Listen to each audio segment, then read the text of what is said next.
الحمد لله رب العالمين وبه نستعين على أمور الدنيا والدين والصلاة والسلام على أشرف الأنبياء والمرسلين سيدنا وحبيبنا وشفيعنا وقرة أعيننا ومولانا محمد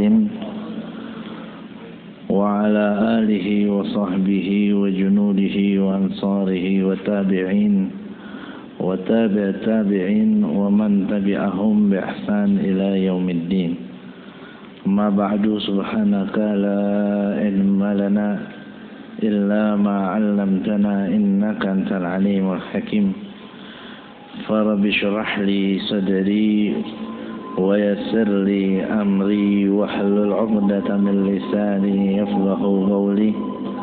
اللهم ارزقنا فهم النبيين وحفظ المرسلين وإلهام الملائكة المقربين آمين يا رب العالمين.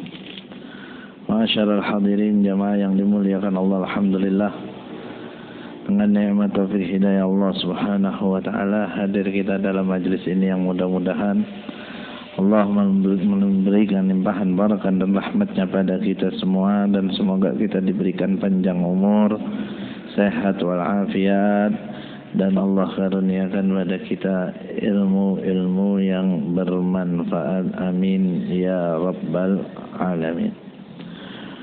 Masyarul hadirin rahimakumullah, dengan munasabah kita berada di bulan Rajab, yang mana sama kita ketahui bahwa bulan Rajab adalah merupakan bulan Isra dan Mi'rajnya baginda Rasulullah sallallahu alaihi wasallam.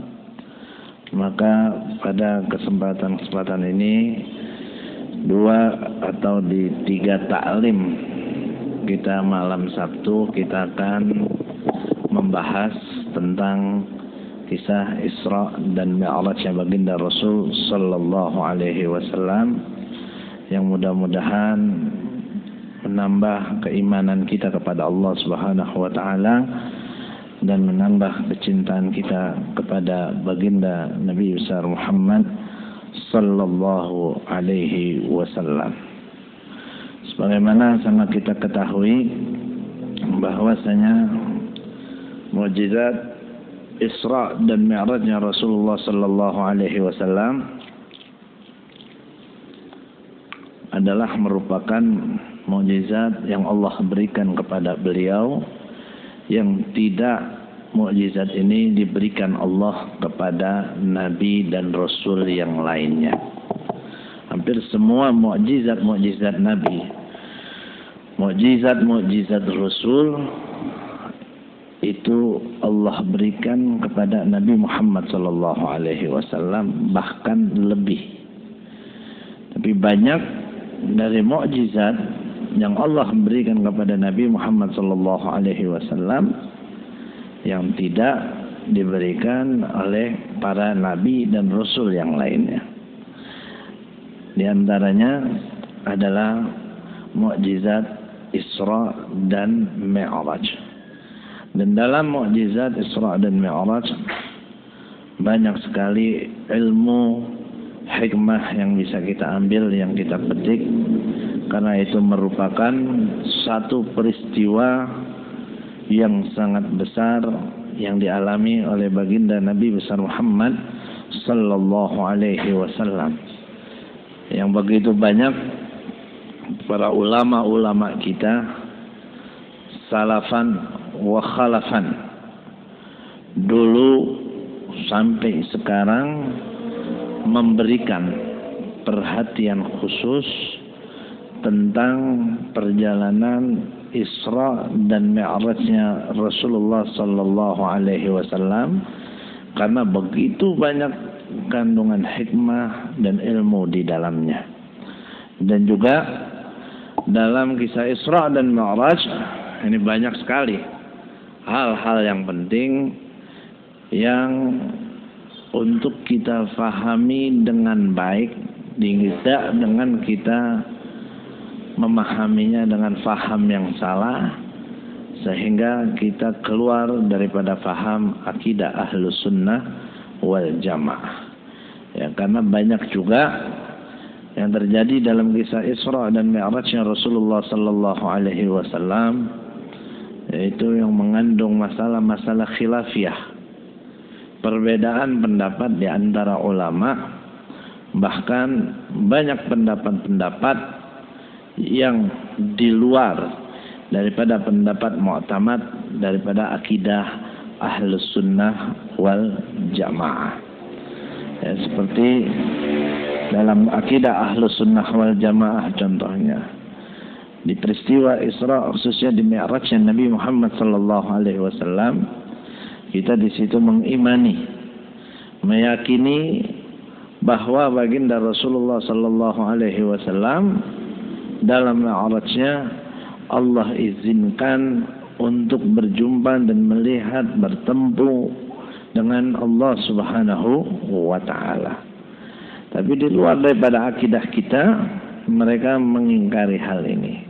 Karena mereka meyakini bahwa tidak ada yang bisa melihat, berjumpa Allah Subhanahu wa taala selagi masih ada dalam hidup di alam dunia. Tapi akidah-akidah Ahlus Sunnah wal Jamaah tentunya tidak berpaham seperti itu, karena juga berdasarkan hadis-hadis Nabi, dalil-dalil yang kuat yang menunjukkan bahwa dalam Mi'rajnya Nabi sallallahu alaihi wasallam beliau melihat dan berjumpa Allah Subhanahu wa taala. Hanya saja dengan keterbatasan ilmu kita tidak bisa menggambarkan bagaimana perjumpaan Nabi dengan Allah Subhanahu wa taala. Ya, jangan kita khayalkan ya bahwa Nabi melihat Allah itu dengan matanya, berjumpa dengan tubuhnya seperti kita berjumpa satu sama lain. Ya, karena Allah Subhanahu wa taala zatnya laisa kamitslihi syai'un, ya, bukan dilihat dengan mata. Seperti halnya Nabi Musa alaihi salam, ketika Allah Subhanahu wa taala perintahkan Nabi Musa untuk ke bukit Tursina, dan di situ Nabi Musa alaihi wa ala nabiyina afdhalus salatu wassalam berdialog dengan Allah Subhanahu wa taala. Ya, jangan kita pikir dialog Nabi Musa dengan lisannya, mendengar suara Allah yang ada bahasanya, mendengar dengan telinganya, ya, bukan seperti itu. Ya, Allah mutakallimun, ya, kalamullah laisa bisawt, laisa biharf, ya, enggak ada suara, enggak ada huruf. Terus gimana Allah bicaranya? Laisa kamitslihi syai'un, ya, bukan ranah kita untuk memikirkan tentang zat dan sifatnya Allah Subhanahu wa taala. Karena enggak bakal kita bisa mampu, enggak bakal kita bisa sampai ke situ. Kalau kita terus mencoba, ya, mencari tahu, memikirkan bagaimana zat Allah, sifat Allah, hakikatnya, yang ada kita akan terjerumus pada jurang yang bahaya yang bisa menyebabkan kita akhirnya menjadi seorang mujassimah atau musyabbiha, ya. Kita berkeyakinan bahwa Allah Subhanahu wa taala itu berfisik seperti kita, ya, atau kita menyerupakan Allah dengan makhluknya, dan itu bisa membawa kita kepada kemurtadan. Nauzubillah min dzalik. Ala kulli hal, perjalanan Isra dan Mi'raj walaupun itu ditempuh oleh Nabi kita Muhammad sallallahu alaihi wasallam dalam waktu yang sangat singkat, tapi itu perjalanan yang sangat dahsyat yang jaraknya ribuan, mungkin jutaan kilometer, yang bukan hanya berhubungan bahkan dengan alam dunia saja, tapi kaitannya dengan beberapa alam-alam yang lainnya. Dengan kuasa Allah Subhanahu wa taala, semua itu dialami Rasulullah sallallahu alaihi wasallam dalam waktu yang singkat, di waktu yang sangat mulia, di waktu yang sangat indah. Bahkan kata ulama, Nabi kita Muhammad sallallahu alaihi wasallam adalah seorang nabi rasul yang sangat dekat dengan umatnya, yang sangat cinta dengan umatnya, yang sangat tidak menginginkan beliau itu pisah sekejap pun dengan umatnya. Sehingga apa? Allah Subhanahu wa taala memberangkatkan Nabi dalam Isra dan Mi'rajnya di waktu ketika semuanya sedang tertidur. Ya, bahkan peristiwa itu selesai, mereka umatnya pun masih belum bangun dari tidurnya. Jadi seakan-akan Nabi nggak kemana-mana. Nabi nggak pernah jauh daripada umatnya. Makanya syariat Nabi Muhammad SAW sampai kapanpun bakal tetap ada, dijaga, dilindungi oleh Allah Subhanahu wa taala, meskipun banyak upaya orang-orang yang memusuhi beliau, yang benci dengan beliau untuk menghancurkan syariat beliau. Ya, kalau kita melihat sejarah yang lain, Nabi Allah Musa alaihissalam, Allah Subhanahu wa taala perintahkan beliau khalwat dalam waktu yang lama, menyendiri, berpisah dengan umatnya. Tatkala umatnya sudah mengikuti ajaran Nabi Musa, tapi Nabi Musa ya dengan dalam cerita kisah yang cukup panjang, pada akhirnya sempat berpisah untuk khalwat dengan perintah Allah. Tapi apa yang terjadi ketika Nabi Musa pulang dari khalwatnya, banyak umatnya yang sudah murtad, ya, menyembah sapi, ya, tidak lagi menyembah Allah. Tapi Nabi Muhammad SAW tuh cintanya sama umatnya, Allah jadikan, bukan berarti Nabi Musa juga nggak cinta sama umatnya, ya semua berjalan atas dasar perintah Allah. Tapi di sini Allah tunjukkan bahwa Nabi Muhammad dengan umatnya ini memiliki kedekatan yang lebih hebat, lebih dari semuanya.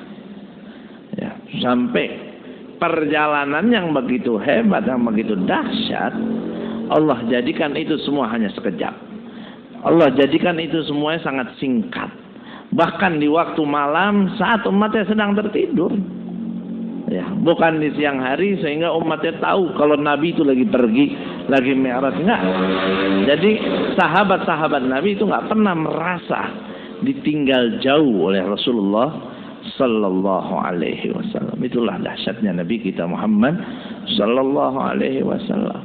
Dan dari kisah Isra dan Mi'raj ini juga kita melihat keunggulannya Nabi sallallahu alaihi wasallam. Ya, bagaimana Allah berikan kemuliaan kepada beliau. Tatkala kita tahu Nabi Allah Adam alaihi wa ala nabiyina afdhalus salatu wassalam, yang Allah ciptakan, Allah tempatkan beliau di surga, yang pada akhirnya Allah takdirkan beliau turun ke dunia. Dari atas Nabi Adam dari surga turun ke dunia. Nabi Isa alaihi salam dari bumi, dari alam dunia diangkat ke atas, ke langit. Ya. Nabi Adam dari atas ke bawah, Nabi Isa dari bawah ke atas. Nabi Muhammad dua-duanya, dari bawah ke atas, dari atas ke bawah. Ya, itu Nabi kita Muhammad sallallahu alaihi wasallam, afdalul anbiya wal mursalin. Ya, makhluk yang paling Allah muliakan, yang paling Allah istimewakan, yang tidak ada satupun ya makhluk yang menyamai kemuliaannya, kedudukannya akan Nabi kita Muhammad sallallahu alaihi wasallam.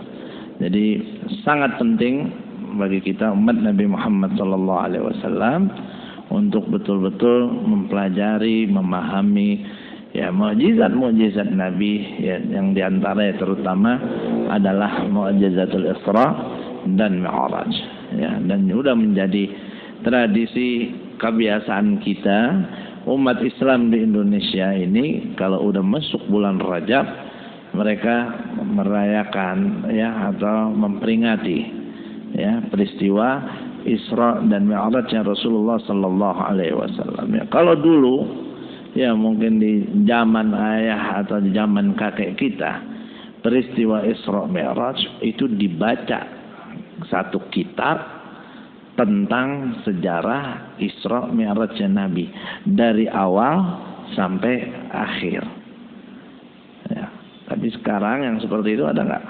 Oh, udah nggak ada, udah jarang. Ya, tapi di daerah-daerah di daerah-daerah sebagian Jawa atau di Jawa Barat, ya Jawa Tengah, Jawa Timur itu masih ada yang masih. Kalau Isra Mi'raj bukan ceramah-ceramah aja, ya, tapi dibaca itu kisah Isra Mi'raj Rasul Sallallahu Alaihi Wasallam.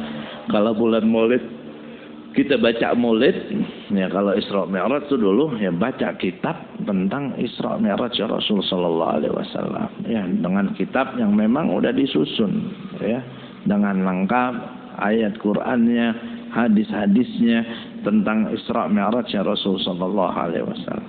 Ya cuma semakin kesini semakin hilang. Ya, akhirnya karangan kita semuanya udah fokus hanya mengandalkan ceramah dan ceramah. Ya pastinya kajian dalam ceramah itu nggak seperti dengan kajian khusus dalam taklim. Ya karena menyesuaikan ya waktu yang ada. Yang kita khawatir nanti merembet ke maulid. Ya akhirnya maulid juga gak ada baca maulid nanti, ceramah-ceramah doang. Ya karena sebagian udah tempat-tempat yang gak ngerti tentang pembacaan maulid. Ketika mereka merawayakan maulid, intinya bukan baca maulidnya, intinya ceramahnya. Kasarnya apa? Kalau ada ceramah nggak ada maulid sudah jadi dah, nggak ada baca maulid, yang penting ceramahnya. Padahal ya inti yang pentingnya itu loh, kita baca sejarah Nabi Sallallahu Alaihi Wasallam. Ya karena kadang kita ceramah maulid yang ngalor ngidul kemana-mana. Kadang konteksnya pun keluar dari pembahasan tentang Nabi Sallallahu Alaihi Wasallam. Ya, makanya udah banyak kita sadarin. Ya adat daripada salaf kita, dari para pendahulu kita, orang tua, guru-guru kita tuh udah banyak kita tinggalin. Ya udah banyak kita rubah dengan mau-maunya kita, dengan cara-caranya kita. Ya padahal kita tahu kata ulama apa? Wa kullu khairin fi ittiba'i man salaf wa kullu syarrin fi ibtida'i man khalaf. Atau kama qala. Setiap kebaikan itu dengan kita ittiba, dengan kita mengikuti para salaf kita. Mau dapat baik, ya ikutin salaf. Yang udah terbukti cara-cara beliau membawa kebaikan. Ya seperti kita sekarang jadi muslim, ya kita bisa cinta sama Nabi, kita ngerti tentang Isra dan Mi'raj berkat siapa? Berkat para pendahulu kita. Wa kullu syarrin fi ibtida'i man khalaf. Ya. Salaf kalau kita ikutin kita dapat kebaikan sempurna. Tapi kejelekan bakal datang sama kita atau kita dapat ketika salaf kita lupakan. Pendahulu kita tinggalkan. Kita nggak mau ikutin caranya, kita mau ikutin cara-cara khalaf, cara-cara yang sekarang. Ya kita menganggap cara dulu udah nggak kepake di zaman sekarang. Kita harus modernisasi. Kita harus pakai cara baru. Kita mau pakai metode baru. Yang padahal kita sadar, ya cara kita belum tentu membuahkan hasil yang baik. Ya belum ada buktinya. Ya silakan kita mau pakai cara baru, tapi jangan sekali-kali berani ya kita melupakan atau meninggalkan secara keseluruhan cara salaf kita. Cara salaf kita buktinya ada kita. Kita begini berkat dari para pendahulu kita. Terus kita mau sombong, kita mau menganggap itu udah nggak penting, kita mau pakai cara kita yang menurut kita lebih baik. Apa buktinya kita baik? Ya belum ada. Ya boleh kita mau pakai metode-metode yang baru yang buat orang lebih nyaman, lebih suka, tapi tolong ya apa yang diajarkan para salaf kita jangan kita tinggalkan. Andaikan kita cuma pakai itu salaf aja, itu udah pasti juga tetap baik daripada ya kita mau mencampur adukan malah jadi kacau balau. Apalagi kita tinggal secara keseluruhan. Ala kulli hal. Nah, Isra dan Mi'raj ini memang tadi saya bilang bisa 2 atau 3 pertemuan. Ya karena memang pembahasannya panjang ya. Biar kita ngerti betul apa itu peristiwa Isra dan Mi'raj yang baginda Rasulullah Sallallahu Alaihi Wasallam. Karena dalam Isra dan Mi'raj itu sifatnya ada yang merupakan usul, ada yang merupakan furu'. Nah, kalau udah kita kata usul, ya itu udah masalah pokok, nggak boleh ada perdebatan. Nggak boleh ada yang mengingkari. Ya karena ini masalah pokok, masalah dasar. Ya, ada juga yang sifatnya masalah furu', ya masalah cabang. Yang dalam masalah furu' ini kalau seandainya ada perbedaan pendapat, ya itu masih merupakan kategori boleh dan wajar. Nggak boleh sampai kita sesatkan atau kita kafirkan. Ya. Tapi kalau usul yang dipermasalahkan, nah itu bisa orang sampai ke titik kafir. Saya kasih contoh seperti sholat. Ya, sholat 5 waktu. Ini kan masalah usuluddin. Udah pokok. Ya, menurut Quran, hadis, ijma' ulama. Udah kewajiban kita dalam sehari semalam melaksanakan sholat 5 waktu. Nggak ada satupun ulama yang berpendapat beda. Makanya siapa orang yang mengingkari wajibnya sholat 5 waktu. Atau salah satu dari sholat 5 waktu, dia kafir. Sholat itu wajib cuma sewaktu doang, maghrib, atau sholat itu yang wajib cuma isya doang. Apalagi kalau dia ingkar semua, murtad. Ya. Tapi kalau seandainya perbedaan yang berkaitan dengan sholat itu sendiri, seperti hukum membaca bismillah wajib apa enggak, nah ini furu', walaupun kaitannya dengan sholat. Ya. Dari wudunya, cara wudunya, masalah najisnya, masalah batal wudunya, itu kan ada perbedaan-perbedaan pendapat antara madhab. Nah, kalau perbedaan seperti itu dalam furu'iyah, masalah-masalah cabang, itu boleh. Bahkan bisa jadi perbedaan itu sebagai rahmah buat umat Nabi Muhammad sallallahu alaihi wasallam. Tapi juga bukan berarti ya perbedaan pendapat dalam masalah furu'iyah itu menjadi rahmah buat kita. Apalagi kalau ada hal kaitannya dengan akidah dan keyakinan, bisa juga tetap menjadi petaka. Ya. Nah, di dalam Isra Mi'raj itu ada yang sifatnya usul, ya seperti peristiwa Isra dan Mi'rajnya itu sendiri. Ya, maka siapapun yang ingkar akan peristiwa Isra dan Mi'raj, ya, maka dia bisa dikatakan orang yang murtad. Kenapa? Karena dia menentang Al-Quran, karena dia menentang hadis, ya, dan juga daripada ijma' ulama. Tapi di dalam peristiwa Isra Mi'raj itu sendiri banyak sekali pendapat-pendapat ulama yang berbeda. Seperti di tanggal kejadian Isra dan Mi'rajnya, atau bulannya, bahkan juga tahunnya. Kapan terjadi Isra dan Mi'raj? Ada yang bilang di bulan Ramadan, ada yang bilang di bulan Rabiul Awal, ada yang di bulan ini, bilang di bulan itu. Tapi yang mu'tamad, ya, pendapat dari banyakan ulama bahwa Isra Mi'raj itu terjadi di bulan Rajab. Ya, makanya kita memperingati Isra Mi'raj itu di bulan Rajab. Nah, terus kalau ada orang bilang Isra Mi'raj bukan di Rajab, dia bilang Isra Mi'raj itu di bulan Ramadan, dia punya dalilnya. Apa boleh kita menyesatkan dia? Enggak. Ini masalah-masalah far'iyah. Ya, itu satu masalah yang memang bisa atau mungkin sekali terjadi perbedaan pendapat. Tapi kalau masalah usuliyah itu enggak boleh. Ya, seperti pokok daripada Isra dan Mi'rajnya. Yang termasuk apakah Nabi Isra Mi'raj itu dengan jasadnya atau ruhnya saja, atau di alam mimpi. Nah, ini masalah-masalah far'iyah. Ya, tapi kalau nanti kita akan jelaskan bagaimana dalam pendapat akidah Ahlus Sunnah wal Jamaah. Ya, jadi sangat wajar mungkin sekali kita bahas nih Isra Mi'raj di beberapa pertemuan. Ya, pastinya saya akan menyampaikan dengan sesuai apa yang saya dapat dari guru-guru saya, terutama Sayyidil Walid Al-Habib Salim bin Abdullah bin Umar Asy-Syatiri. Ya, karena ya beliau kalau sudah datang bulan Rajab, itu kita semua santrinya dalam satu majelis menyimak beliau menjelaskan tentang Isra Mi'raj. Itu bukan hanya di satu pertemuan.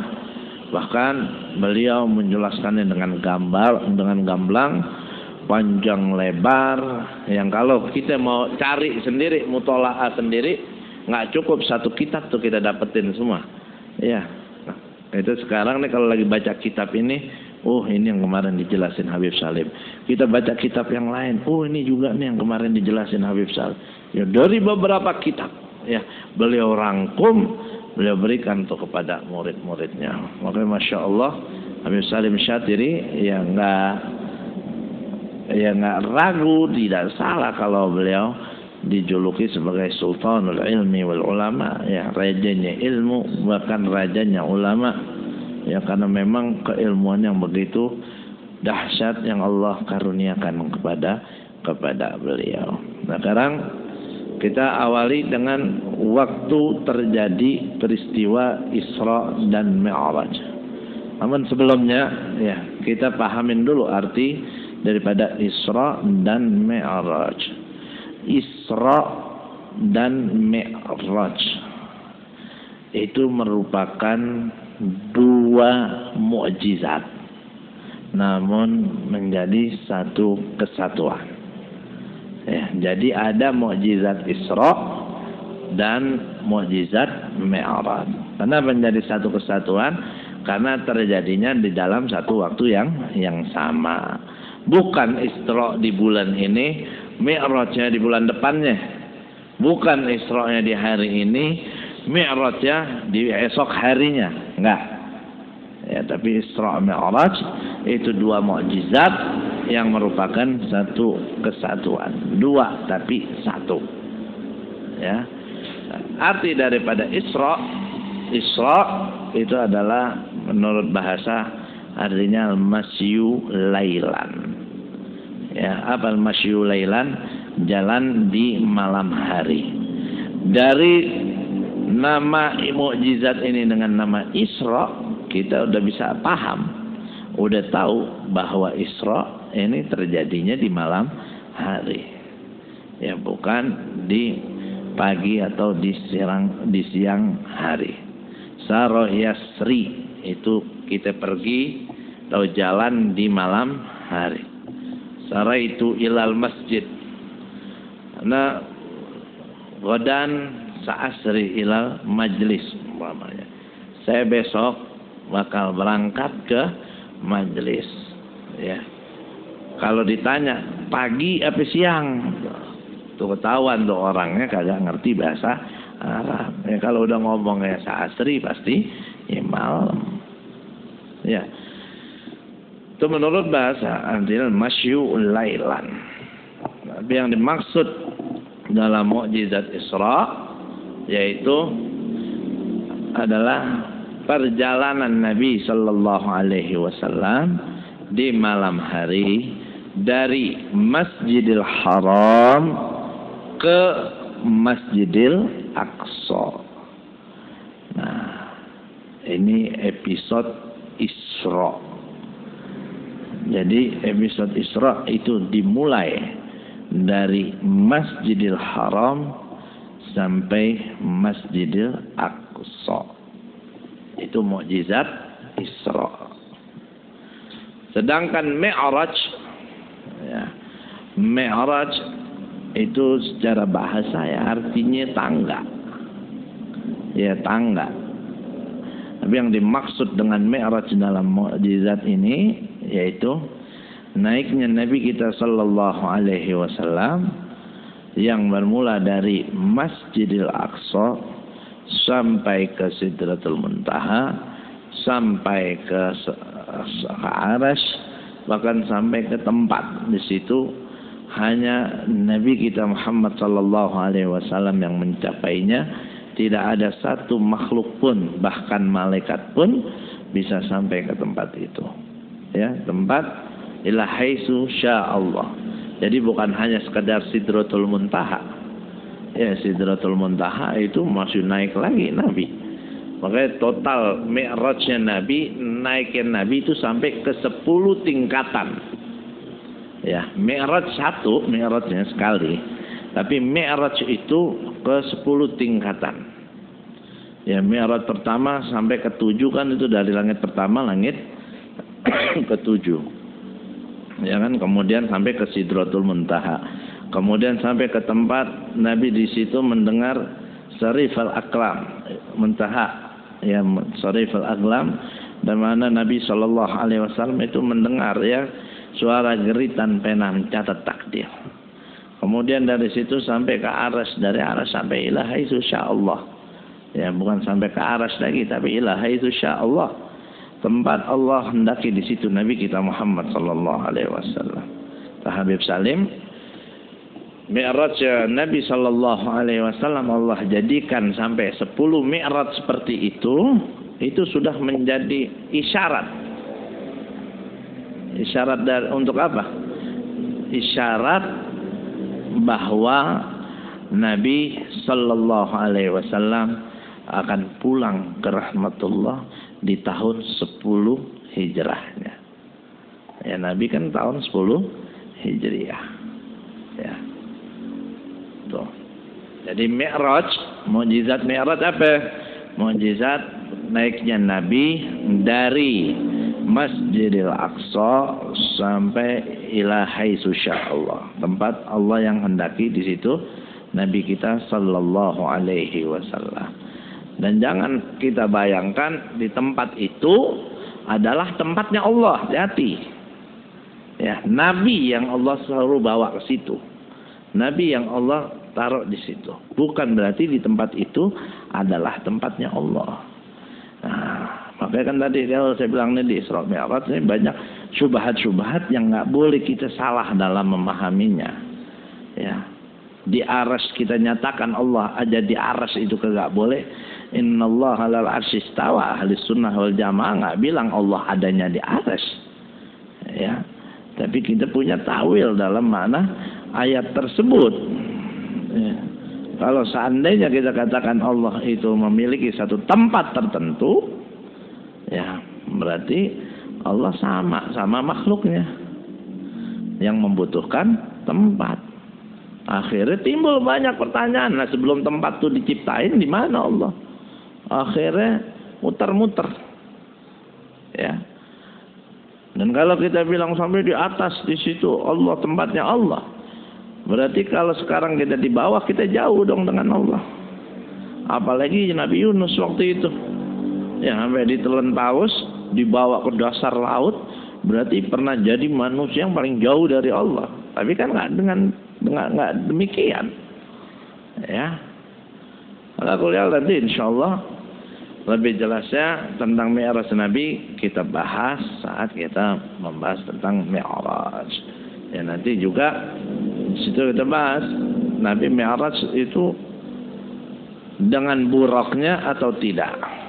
Ya, karena kan kita tahunya Nabi Isra Mi'raj pakai buruk. Nah, Mi'raj pakai buruk apa enggak?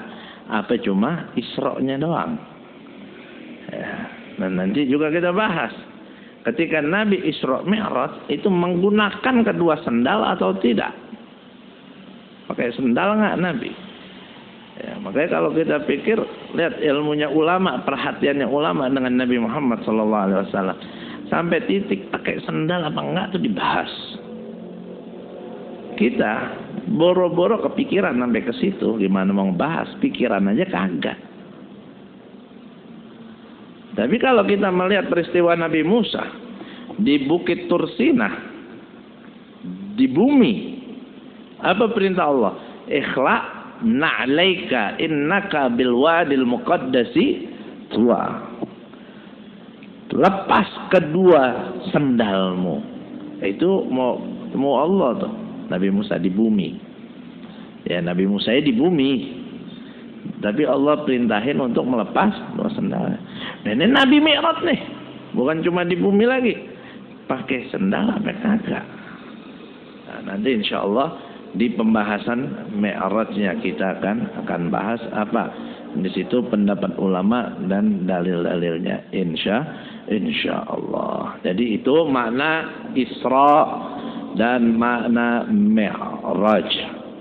Nah, ketika kita sudah tahu arti daripada Isra dan Mi'raj, nah, kita perlu tahu waktunya, kapan terjadi Isra dan Mi'raj.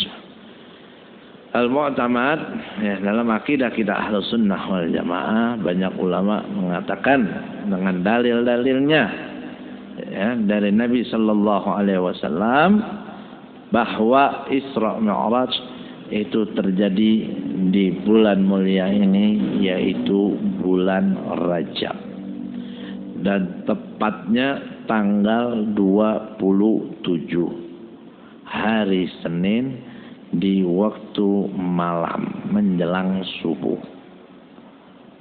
Ya, Nabi dilahirkan hari Senin, Nabi hijrah hari Senin, Nabi diutus hari Senin, Nabi wafat hari Senin, Nabi pertama dapat wahyu dari diutus hari Senin, dan Nabi Isra Mi'raj juga hari Senin. Jadi hari Senin itu hari yang sangat mulia buat Nabi kita Muhammad sallallahu alaihi wasallam. Namun tanggalnya kita banyak tahu, bulannya kita tahu, waktunya tahu, ya, harinya kita tahu. Kadang orang kalau ditanya tahun berapa Hijriah terjadi Isra dan Mi'raj, ini banyak yang nggak tahu, banyak yang mikir, ya, tahun berapa Hijriah Isra dan Mi'raj. Ya, menurut pendapat yang mu'tamad bahwa Nabi Isra Mi'raj itu sebelum hijrah. Ya, jadi ketika Nabi masih di Mekah. Yang kurang lebih dalam tahun terakhir Nabi di Mekah, Nabi di Isra dan di Mi'rajkan oleh Allah Subhanahu wa taala. Nah, kalau ditanya berapa Hijriah Nabi Isra Mi'raj, kita jawab ya Hijriah belum mulai. Ya, belum ada. Orang nabinya belum hijrah. Hijriah kan dihitung dari hijrahnya Nabi. Ya. Jadi tahun Isra-nya Nabi itu sebelum Nabi hijrah. Ada yang menyebut tahun itu disebut dengan Amul Farah wal Huzun. Ya, tahun yang Nabi Hamul Huzun. Tahun yang Nabi di situ sangat sedih karena Nabi ditinggal oleh dua orang yang sangat dekat, yang sangat cinta kepada beliau.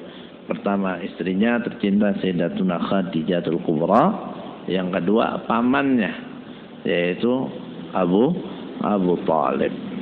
Ya. Jadi itu untuk waktu kejadian Isra dan Mi'raj. Durasinya berapa lama?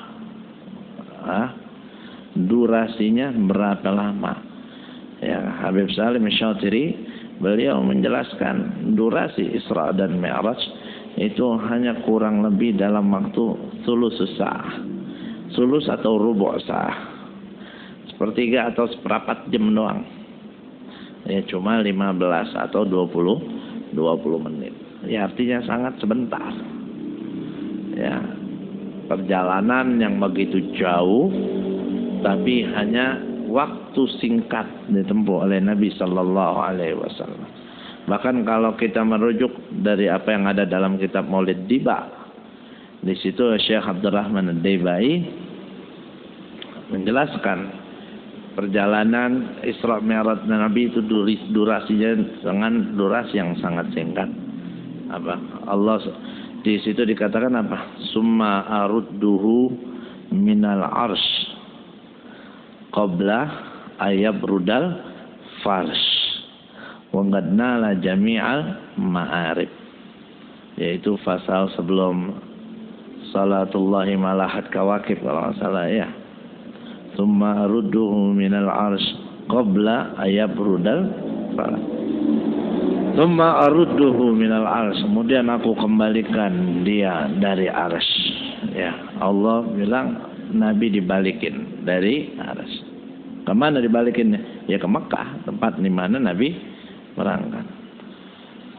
Qabla ayabrudal farsh, sebelum alas tidurnya itu kembali menjadi dingin.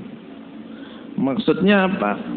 Ketika Nabi diisrakan, Nabi sedang tidur. Ya, lokasi titik tidurnya Nabi ketika Isra itu ulama berbeda pendapat.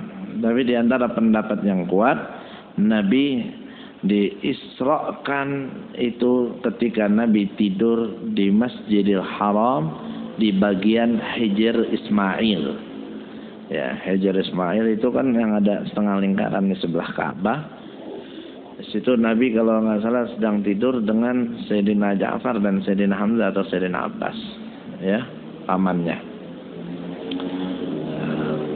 Kita kalau tidur, ya, apalagi lama atau dalam waktu yang cukup lama, itu pasti alas tidur kita atau bahkan tempat duduk kita itu akan menjadi hangat akibat suhu dari tubuh kita.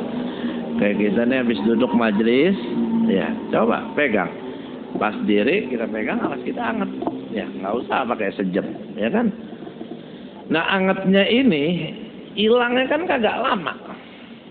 Ya, hangat bekas tidur atau bekas duduk kita kan hilangnya nggak lama. Nah itu di Maulid dia bilang, Nabi kembali dari Arasy sebelum hangat bekas tidurnya itu hilang. Berarti lama nggak? Sebentar banget. Ya. Berangkat Isra Mi'raj, balik tidur tuh kasur masih hangat. Dahsyat jadi perjalanan Isra Mi'raj ya Rasul sallallahu alaihi wasallam. Ya, memang Allah Subhanahu wa taala jadikan nih perjalanan Isra dan Mi'raj merupakan ujian buat manusia. Ujian dalam arti untuk bisa enggak mempercayai dan meyakini apa yang disampaikan oleh Rasulullah dalam perjalanan Isra dan Mi'rajnya. Sekarang kita dengar udah beriman, udah yakin.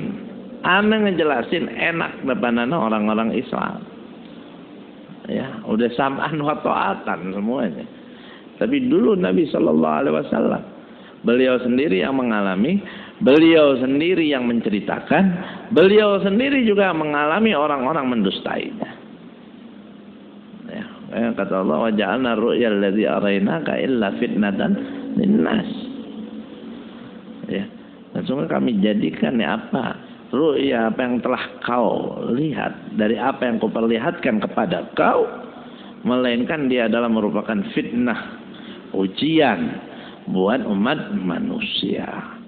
Makanya nggak sedikit bahkan ketika itu ada orang yang udah percaya sama Nabi akhirnya kembali menjadi ingkar kepada Nabi. Tapi tidak demikian dengan Sayyidina Abu Bakar Siddiq radhiyallahu taala anhu, yang bahkan beliau dihasut ya sama orang kafir. Kalau nggak salah Abu Jahal memang hasut Sayyidina Abu Bakar. Nanti percaya ya apa yang disampaikan tuh sama yang dipuja Nabi. Kata Sayyidina Abu Bakar, demi Allah, jikalau Nabiku menceritakan hal lebih dahsyat daripada itu, aku akan tetap mempercayainya. Ya, jangankan segitu, ya bahasanya. Lebih dari itu, aku tetap percaya. Makanya Sayyidina Abu Bakar disebut As-Siddiq, yang selalu percaya dan membenarkan semua yang datang dari baginda Rasul sallallahu alaihi wasallam. Nah, kalau seandainya kita bayangkan diri kita ada di zaman Nabi, ya, mungkin kita belum kenal Islam atau baru Islam, mendengar tuh cerita dari Nabi sallallahu alaihi wasallam. Wallahu alam kita ada di kelompok yang mana? Ya, kita dari kelompok yang percaya atau justru kita yang mendustai? Allah, alhamdulillah. Ya Allah takdirin sekarang kita hidupnya nih. Ya, kita udah beriman dan yakin, percaya atas mukjizatul Isra dan Mi'raj. Ya, karena kita bisa mempercayai Isra dan Mi'raj karena apa? Bukan karena ilmu kita. Bukan karena logika kita yang bagus, pemahaman kita yang hebat, IQ kita yang tinggi, ilmu kita yang banyak. Enggak. Tapi karena apa? Iman yang ada di hati kita yang Allah berikan. Dengan iman itu kita yakin akan kekuasaan Allah Subhanahu wa taala. Tapi kalau nggak ada kekuatan iman, ya meskipun ilmunya cukup, buktinya cukup, iman nggak ada, tetap pasti akan mendustai Nabi Muhammad. Buktinya ketika Nabi pulang daripada Isra dan Mi'raj, ya, Nabi menceritakan, menyampaikan kepada umatnya, mereka yang menolak meminta bukti tentang Isra Mi'rajnya, karena mereka tahu gimana Masjidil Aqsa dan mereka tahu berapa waktu dibutuhkan dari Mekah untuk ke Masjidil Aqsa, pulang pergi. Nabi cerita pagi, ngomong dari Masjidil Aqsa semalam, baliknya masih malam juga. Orang pada nggak percaya. Nabi kita dikata macam-macam, ya, bukan cuma dikata dusta lagi. Nabi kita sudah dikata nggak waras. Ya, makanya berat perjuangannya Rasulullah Sallallahu Alaihi Wasallam.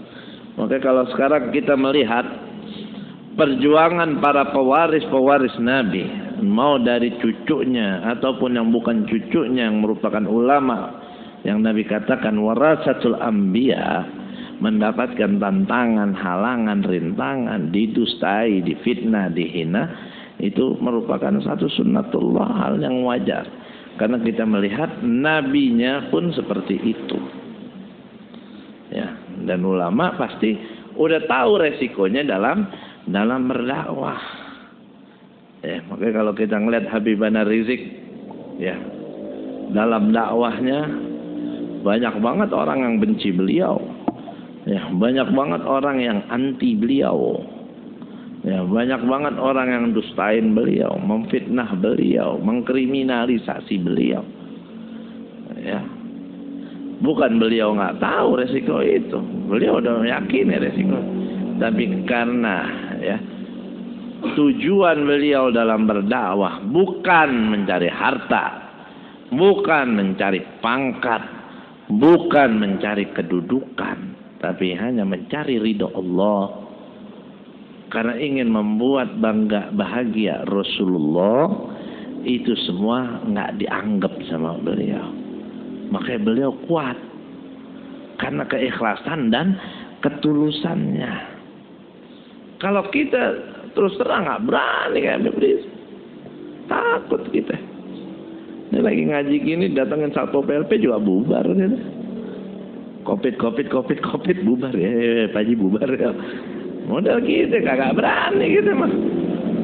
Ya karena jujur kita nggak punya keikhlasan, ketulusan seperti beliau. Beliau berani karena ikhlas. Dakwanya nggak ada tendensi lain. Kita masih kotor seperti punya niat. Ya. Karena beliau tahu Nabi Muhammad pewarisnya, kakeknya, dakwahnya berat. Ya, maka dakwah para pewarisnya pun ya nggak mustahil kalau banyak halangan rintangan, dan pastinya juga nggak seberat apa yang dialami Rasulullah. Ya, sedahsyat yang dialami ulama sekarang dibandingkan Rasulullah tetap juga nggak sebanding. Ya, nggak ada orang yang diuji lebih hebat, lebih dahsyat, lebih dari Nabi kita Muhammad Sallallahu Alaihi Wasallam. Ya, jadi Nabi didustain detik itu juga dikatain, sampai orang yang udah percaya sampai murtad. Ya. Di situ Nabi diuji, ditanya. Bukti perjalanan Isra-nya beliau. Kalau emang dari Masjidil Aqsa, ya, mereka minta buktinya. Ada beberapa pertanyaan diajukan sama Nabi. Ada yang mengajukan kalau emang betul, ya, Nabi itu dari Masjidil Aqsa, ya, coba kasih tahu kita gimana bentuk Masjidil Aqsa. Pintunya berapa, jendelanya berapa? Nabi ditanya, Masjidil Aqsa pintunya berapa? Jendelanya berapa? Ya, bentuknya kayak apa? Nah, ini kan pertanyaan nggak penting. Ya, emang orang ke masjid mau ngeliatin pintu, ngukurin pintu, ngitungin pintu. Ya, ini saya setiap tahun kan saya bahas nih masalah ini. Kita ngaji tahun-tahun nih di Musola Al Jamiun, pintunya berapa, jendela berapa, gue nggak pernah paham. Karena gue nggak pernah ngitung itu, wah berapa jendela pintunya. Ini gue bertahun-tahun gitu, emang gue ngurusin pintunya, mungkin mau taklim. Tapi yang megang kuncinya ngurusin di musola harus tahu. Tapi kalau ditanya dadakan bingung juga. Jaminan berapa pintunya? Coba aja saya tanya, bingung juga deh. Berapa ya? Sono 2, ingat-ingat dulu pasti. Ya. Itu yang ditanya sama Nabi. Dan Nabi ini bukan orang yang asal jeplak, asal jawab. Ya, Nabi nunggu semua jawaban itu dari Allah Subhanahu wa taala. Makanya kalau kita tahu betul tentang Isra Mi'raj nih, mukjizat di dalamnya banyak mukjizat. Ya. Tapi akhirnya Allah Subhanahu wa taala perintahkan malaikat Jibril ya untuk membawakan Masjidil Aqsa ya ke hadapan Nabi kita Muhammad sallallahu alaihi wasallam. Ya, kalau yang saya dapat dari Habib Salim, malaikat Jibril itu bukan bawain cuma gambaran atau replikanya Masjidil Aqsa, tapi masjid-masjidnya diangkat sama malaikat Jibril. Andai kata tuh orang tuh saat pengen ke Masjidil Aqsa, dia bingung, gak ada tuh masjid. Ya, jadi bukan cuma sekedar gambarnya aja, kayak kita ngeliat di layar gitu, bukan. Ya, dengan dilihatin gambarnya Masjidil Aqsa aja, itu kan ada satu mukjizat, satu hal yang dahsyat. Tapi Allah selalu kasih Nabi yang lebih dahsyat dari yang dahsyat, yang lebih sempurna dari yang sempurna. Bukan cuma gambarnya doang, bukan cuma patungnya, replikanya doang. Masjid-masjidnya Allah suruh malaikat Jibril bawain ke hadapan Nabi. Nabi lihat dengan jelas Masjidil Aqsa. Ditanya apa nih tentang Masjid Al-Aqsa? Ya, dijawab oleh Rasul sallallahu alaihi wasallam. Tepat, benar, nggak ada yang salah. Makanya tadi saya bilang, kita bisa percaya Isra Mi'raj bukan karena ilmu, bukan karena IQ kita bagus, paham kita bagus, karena iman. Ini orang bodoh dikasih tahu sama Nabi. Dia minta bukti, minta dalil, dikasih dalilnya sama Nabi, ilmunya ditunjukin, nanti nanya apa nih jawabannya, udah betul semua, ilmunya udah ada. Tapi karena nggak ada iman, percaya nggak? Nggak percaya. Makanya jangan kita jadikan akal kita ini segalanya. Ya, kalau semuanya kita mau pakai akal, kita terlalu menuhankan akal, bahaya. Atas akal itu iman kita. Kalau kita udah pakai iman, selesai. Ya, karena kita yakin innallaha ala kulli syai'in qadir. Allah yang mampu atas segala sesuatu. Dijawab sama Nabi. Ada yang nanya, kalau emang benar dari Masjidil Aqsa, kita punya kafilah lagi arah pulang dari sana. Kata Nabi, ya, saya melihat mereka, saya ketemu mereka, ada onta yang lagi sakit, ada onta yang lagi kabur. Saya ngucapin salam sama mereka, mereka menjawab salam saya. Pas Nabi pulang, Nabi lewat sama rombongan itu ketemu. Nabi ngucapin salam, tuh orang jawab salam Nabi, tapi dia nggak ngelihat nabinya di mana. Buruk. Assalamualaikum. Nabi udah kemana? Dia jawab. Gak ada suaranya. Kapan dia bakal nyampe kemari? Hitungan Nabi 3 hari. Itu Senin, Selasa, Rabu, Kamis sudah dia nyampe. Ya udah. Kita tunggu 3 hari, betul nggak? Kalau memang benar, setelah 3 hari nyampe, berarti betul nih. Cuma kalau enggak, berarti ceritanya bohong. Udah. Akhirnya ditunggu. Setelah 3 hari, pagi kagak datang, siang kagak datang, sore kagak datang, sampai matahari mau terbenam, itu kafilah belum datang, belum sampai, belum masuk ke kota Mekah. Ini orang-orang kafir udah mau girang, udah mau pesta, ya. Ya kenapa? Kali ini pikiran mereka, ya, kita punya nabi, ketahuan bohong. Pikiran mereka. Padahal nabi dari muda udah dijulukin Al-Amin. Dari muda, dari sebelum jadi nabi dan rasul. Saking jujurnya, saking nggak pernah bohong ya. Dan memang tidak pernah bohong dan tidak mungkin bohong. Tapi namanya orang-orang kafir gak pernah percaya sama Nabi. Nah sekarang tahuan, udah mau girang. Ya. Orang-orang jahat itu selalu musuhnya orang-orang baik. Ya. Selalu berupaya berusaha mencari kejelekan dari orang baik untuk menjatuhkannya. Ya. Tapi kalau dasar orang baik, kejelekannya kagak ada. Orang jahat akhirnya sampai capek sendiri. Lebih berisik, lihat kejelekannya mau dicari, ya, sampai kagak nemu-nemu. Mau cari kesalahan korupsi, kagak pernah korupsi. Nyolong, kagak pernah nyolong. Main perempuan, kagak pernah main perempuan. Nggak pernah aneh-aneh, nggak pernah melanggar hukum. Sampai dibuat fitnah-fitnah buat beliau, ya. Sampai beliau mau dijebak, beliau mau ini. Tapi karena orang baik dijaga sama Allah, nggak kena semuanya. Akhirnya mau nggak mau dipaksain. Ya kan sekarang. Akhirnya gimana? Ya Habib Rizik apa susah kan? Beliau tetap dalam imannya, dalam prinsipnya, dalam dakwahnya. Ini tempatnya aja sekarang masih di dalam. Insya Allah mudah-mudahan kita doain. Ya biar beliau cepat keluar, cepat bebas. Bisa dakwah lagi sama kita, ya. Dan itu pasti Allah jaga dan takut, ya.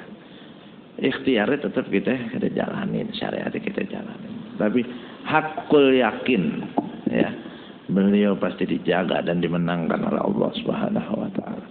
Karena beliau orang yang ikhlas, ya, beliau ini orang saleh, ya, orang yang betul-betul cinta agama, cinta dengan Allah, cinta dengan Rasulnya. Belum ada kita lihat sosok yang betul-betul seperti beliau.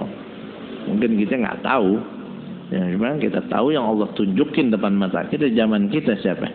Ya, beliau. Ya.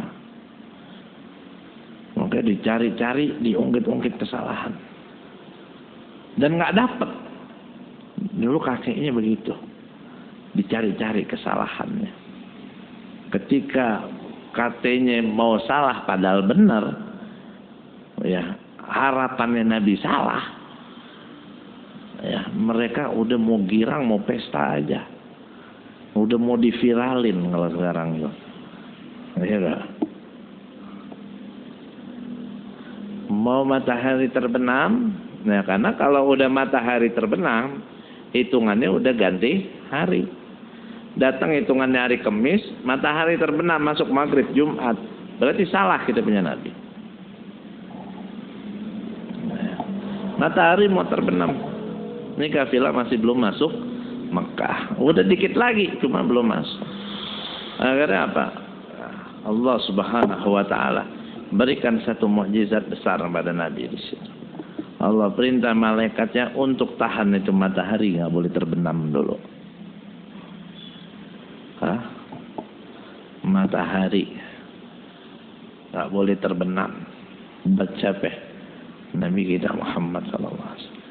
Ada yang lebih canggih, lebih hebat dari Rasulullah. Ya. Kalau kita ngelihat Nabi Muhammad, tahu bagaimana Allah berikan kelebihan kepada beliau, nggak bakal kita takjub sama yang lain. Ya. Kita ngelihat pesawat, wah, ngelihat roket, wah, ngelihat satelit, wah, astronot, wah. Tapi kenapa kita nggak pernah melihat Nabi kita Muhammad SAW lebih daripada itu? Ya, teknologi sehebat apapun, secanggih apapun sekarang, nggak ada 1%-nya aja nyamain ke besaran Nabi Muhammad SAW. Ya. Mau pergi ke bulan ngomongnya kan, nggak tahu beneran udah nyampe apa belum ya. Nabi Muhammad bukan pergi ke bulan, ngebelah bulan. Bulan dibelah sama Nabi, bukan ke atas, cuma disaratin doang sama Nabi, kebelah tuh bulan. Semua orang lihat. Ya. Jadi sibuk nonton orang pergi ke bulan. Baca tuh sejarah nabinya. Gimana beliau membelah bulan dengan izin Allah. Kita ngelihat, astronot ya, masya top ya ini dah. Padahal Indonesia lebih hebat perginya ke matahari. Belanja lagi. Ya, dia baru pada mau ke bulan. Ya. Orang Jakarta ke matahari naik angkot. Iya. KJI lu ada kan matahari itu. Iya. Ini orang-orang ke bulan, makanya orang Indonesia kalau mau belagu menang. Lu baru ke bulan. Nah, Indonesia bisa apaan? Kita udah ke bulan, kita udah ke matahari. Dibuat dagang tuh matahari, kita belanja, lang gitu. Sekarang jadi taman lagi. Matahari dingin di Indonesia doang. Taman matahari di puncak. Iya. Matahari bikin taman keren.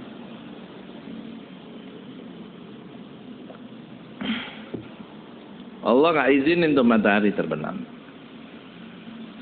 Nggak boleh matahari terbenam. Buat siapa? Buat Nabi kita Muhammad SAW. Ya kan hakikatnya Allah ciptakan semua alam semesta karena Nabi Muhammad. Dari nurnya Nabi kita Muhammad SAW. Ya. Sampai akhirnya datang. Masuk ke Mekah. Nggak jadi dia girang tuh pada. Ya bener dia. Loh. Setelah masuk tuh kafilah ke Mekah, terbukti ya ucapan kita punya Nabi. Nabi nggak bohong.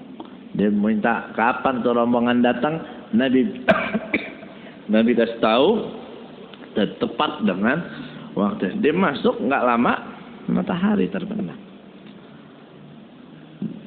Dia nggak paham, dia nggak tahu, dikasih bukti sama Nabi. Ilmunya deh. Tapi apa mereka nerima? Enggak. Lagi-lagi. Bukan dusta lagi mereka tuduhkan. Tapi mereka tuduhkan kepada Nabi. Kalau Nabi adalah seorang penyihir yang handal. Udah jurusnya begitu tuh. Ya. Sekarang kan begitu kan kalau udah mentok hoax. Ya, ini cara-cara jahiliyah, cara-cara orang kafir dulu tuh. Ini ulama penyebar hoax, udah jurus tuh. Itu menyebar hoax, menebar fitnah, menyebar ini. Ya, kebetulan banyak berhasil tuh dia lempar bola panas hoax itu. Ya, di WA tinggal disebarin, ya. Giliran ulama meneriakan yang hak itu hak, yang batil itu batil. Dikata hoax.